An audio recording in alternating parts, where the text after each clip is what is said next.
mga ka-POV! First time daw ng asawa ko maka-experience ng kayaking, ha.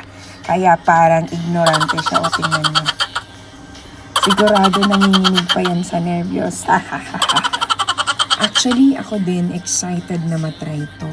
Kasi ang tagal na ng panahon na nakasakay ako nito. I'm one of the boys. Basta feeling ko exciting yung mga big toys kagaya nito. Yahoo! Next in line ako. Sa wakas nakapag-date din kami. Bihira kami makapag-date kasi nag-aalaga sa 2 Junakis. Good thing isinama ko yung pamangkin ko. Siya in charge nung 2 makulit. Kailangan din pala mag-solo kaming 2 mag-asawa. Mag-date kumbaga. Hindi lang adults ang nag-enjoy sa kayaking. Pati mga bata, feel nila ang kayaking. Nag-aagawan pa sila. 4 lang pwedeng sumakay na bata. 6 yung bata. So yung 2, hindi makakasakay. So, kailangan nilang maghintay ng turn. Mas mainam pa itong mapaglilibangan ng mga bata kaysa iPad, TV, or anumang mga gadgets. Madidevelop dito ang camaraderie. O, diba, camaraderie, meaning friendship. Experience becomes memories.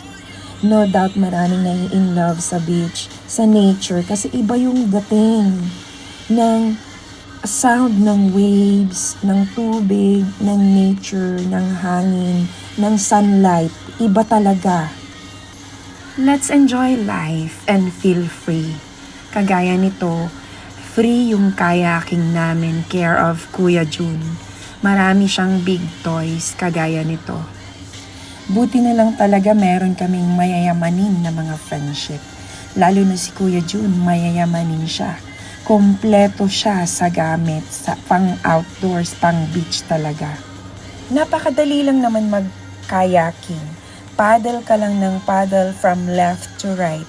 Kapag medyo napapalayo ka na, paddle the other side. Kayaking is just like a problem. You have to keep on going. Paddle ka lang ng paddle and make a solution to your problem. Kung nagugulahan ka at hindi mo alam kung ano ang tamang gawin at solusyon sa iyong problema, humingi ka lang ng gabay sa Diyos and trust in the Lord thy God. He will guide you indeed.